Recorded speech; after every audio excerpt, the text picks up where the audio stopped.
अस्सलाम वालेकुम हुब्बे वतन पाकिस्तानियों। इमरान खान की मकबूलियत इस टाइम पर आसमानों से बातें कर रही है।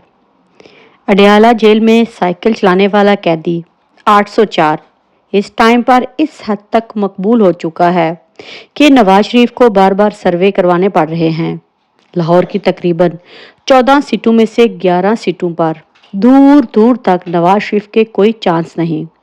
उसके बाद बाकी बची 3 सीटें जहां पर नवाज शरीफ, शहबाज शरीफ और मरियम नवाज जो हैं वो मद्दे मुकाबिल हैं सनम जावेद के। तो वहां पर भी ये लोग हार चुके हैं। इसीलिए इस इलेक्शन को मुलतवी करवाने के लिए कुछ भी किया जा सकता है। अलामा मसूदुर रहमान उस्मानी को आज शहीद कर दिया गया। ये पहला रिजल्ट है। इलेक्शन मुलतवी होने जा रहे हैं। अब आप सोचें कि अगला नंबर किसका होगा। कौन सी ऐसी बड़ी शख्सियत है जिसके बाद अवाम जो है वो खुद कहेंगी कि हमें इलेक्शन नहीं चाहिए, क्योंकि सिस्टम करप्ट हो चुका है। दूसरी तरफ अब बात करते हैं कि इमरान खान का जो कॉलम इकोनॉमिस्ट अखबार में शाया हुआ है, अब इमामुद्दीन जो है वो इस बात से परेशान है कि वो कॉलम जो है वो किस तरह इकोनॉमिस्ट न्यूज़पेपर के पास पहुंचा।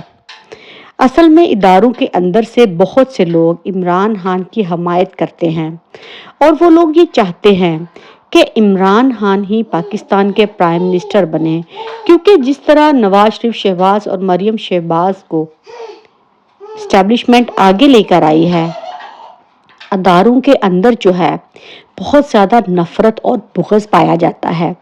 इसीलिए अब सवाल ये पैदा होता है और इस बारे में इस्टेब्लिशमेंट बहुत ज़्यादा परेशान है कि हम तो वहाँ पर एक मक्खी जो है उसको भी फड़फड़ाने नहीं देते, तो जेल में इमरान खान के पास कागज़ और कलम कैसे पहुंचा। इन बेवकूफ़ों को ये समझ नहीं आती कि इन चालाकियों पर अपनी तवानाई ज़ाया करने की बजाय कुछ मस्बत करें, इमरान खान से तमाम बुरे कामों की माफ़ी मांगें और पाकिस्तान को दोबारा जो है वो पटरी पर लेकर आएँ। असल में इन लोगों को ये भी नहीं पता कि इमरान खान का जो आर्टिकल शाया हुआ है दी इकोनॉमिस्ट में, वो अखबार जो है वो असल में इंटरनेशनल फाइनेंशियल एस्टेब्लिशमेंट का एक हिस्सा है। इनके साथ जो है वो आईएमएफ और वर्ल्ड बैंक जो है वो इमरान खान की मंजूरी के बगैर किसी कीमत पर इन लोगों को बकाया जो कर्जे की इकसात हैं वो देने से इनकारी हैं। अमेरिका में भी चंद ताकतवर हलके जो हैं वो इमरान खान की हमायत रखते हैं, क्योंकि उनको पता है कि इस टाइम पर अगर पाकिस्तान में जो है वो हालात ख़राब होते हैं तो कोई भी बड़ी गेम जो है वो पाकिस्तान में बैठकर प्लान नहीं की जा सकती। इसीलिए वो चाहते हैं कि इन चोरों और डाकुओं को सपोर्ट ना किया जाए।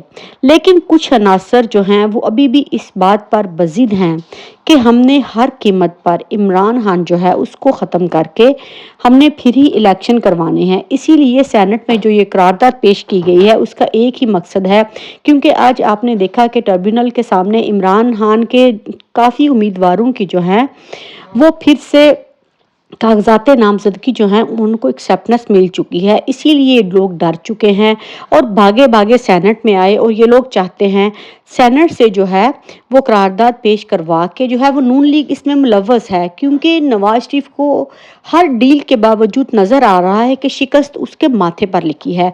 और दूसरी तरफ इन लोगों ने बड़ी ही फुर्तियाँ जो हैं वो फिर से लगाना शुरू कर दी हैं। 9 मई के मज़ाहरों में उकसाने के इल्ज़ाम पर इमरान खान को रावलपिंडी की इंसदाद दहशतगर्दी अदालत जो है उसने 9 जनवरी को तलब कर लिया है। जज मलिक एजाज आसिफ का इमरान खान को अदालत में पेश करने का हुक्म जारी हो चुका है।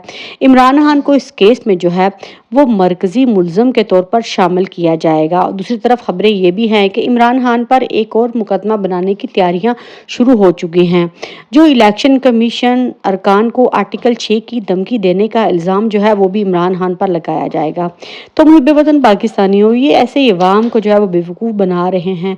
अवाम को सिर्फ ये कहें कि हमने किसी कीमत पर इमरान खान को आगे नहीं आने देना, क्योंकि अब अवाम जो है वो ना तो मज़ीद बेवकूफ़ बनेगी और ना अवाम जो है वो बेवकूफ़ बनने के लिए तैयार है। ہے، کیونکہ جب بھی ان لوگوں نے کوئی واردات ڈالنی ہوتی ہے یہ کسی نہ کسی بڑی شخصیت کا قتل کروا دیتے ہیں، اور نواز شریف اس ٹائم پر ڈر چکا ہے، اسے سمجھ آ چکی ہے کہ بلے کا نشان عمران خان کو دوبارہ مل جائے گا، اور اگر یہ الیکشن ہو جائیں تو عمران خان جو ہے وہ بھاری 2/3 میجورٹی سے جو ہے وہ الیکشن جیت جائے گا۔ اسی لیے نواز بگوڑا جو ہے وہ نئی ڈیل کرنے کے لیے تیار ہے۔